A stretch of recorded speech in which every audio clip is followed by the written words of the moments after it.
Clouds. Stratus means layer. So the stratus cumulus clouds, stratus clouds, altostratus clouds, and that's it. Those three are going to be layers of clouds. All right. Now, when you add in other words, it changes the meaning. So alto means middle. So alto stratus clouds are layers that are in the middle of the sky. Cumulus means puffy. So puffy clouds that are in big layers are called stratocumulus. Altocumulus is going to be puffy clouds in the middle of the sky. Cirrus means high up. Those are here. They're wispy because they're being whipped around by the wind. Cirrocumulus are going to be puffy clouds way high up in the sky, not being quite as whipped around by the wind, not as much wind there. Lastly is the cumulonimbus. So these are puffy clouds, and what's going on here is that as storms develop, air is actually sucked up into the sky. So these clouds are going to be building tall, and as they build up taller, they're going to get bigger and bigger and start developing storms. As a result, these clouds are going to be gray, and they're going to contain rain. So here's a summary of those words that I just defined for you. You could have them written down to refer back to later. Fog. Clouds with their base at or near ground level.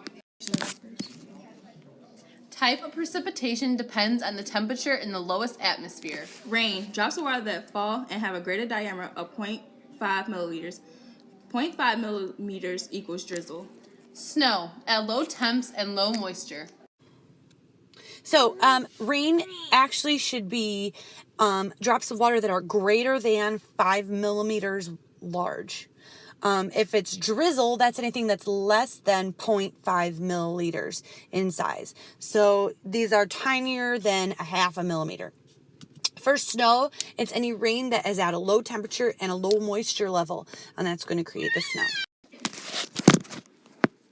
You know the difference between sleet and freezing rain. What separates the two? And knowing the difference could actually make a big difference before you hit the road. Our weather wizard shows us why it's all about the temperature and the bounce in a way we've never been able to show you here on the Weather Channel until now. Take a look.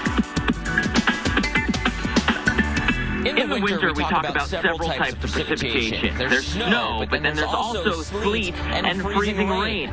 But here's the key. They actually start off as snow as well, and it all happens up there. It all starts as snow up here at the top, but the atmosphere has layers. So as our snowflake starts to fall, it can go into an area of warmer temperature, slightly above freezing. So our snowflake starts to melt from the outside in. We now have a water drop that has a little bit of an ice core in the center, but then it exits our warm area and goes back into the cold. That means our water starts to freeze again. It doesn't reform a snowflake, it just freezes like it is. Solid raindrop, if you will. Comes all the way down to the ground and can bounce. We call that sleet.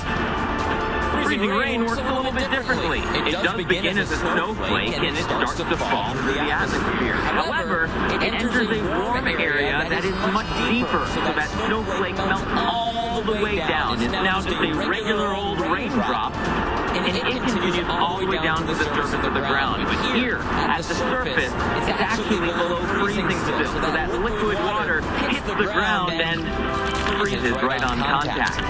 Turns out that freezing rain is one of the most dangerous types of precipitation, but no winter freeze is fun, so be careful out there.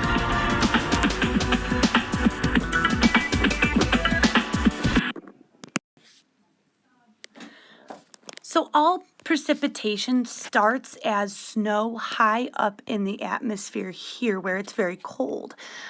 Any clouds that you have up here are basically going to contain frozen liquid. So that will be snow, and as it falls, if it hits a warm layer, it will start to melt.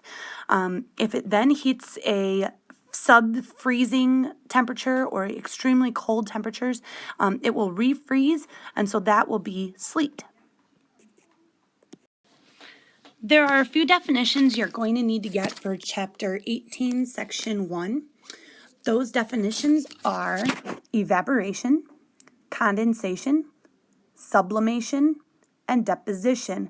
Those 4 terms are about the change of state of water. You probably already know about evaporation and condensation, but sublimation and deposition will be new to you, so you'll need to look those 2 up. So those are 4 definitions that you need to add into your notes, so I'll write them down for you. That is evaporation, condensation, sublimation, and deposition.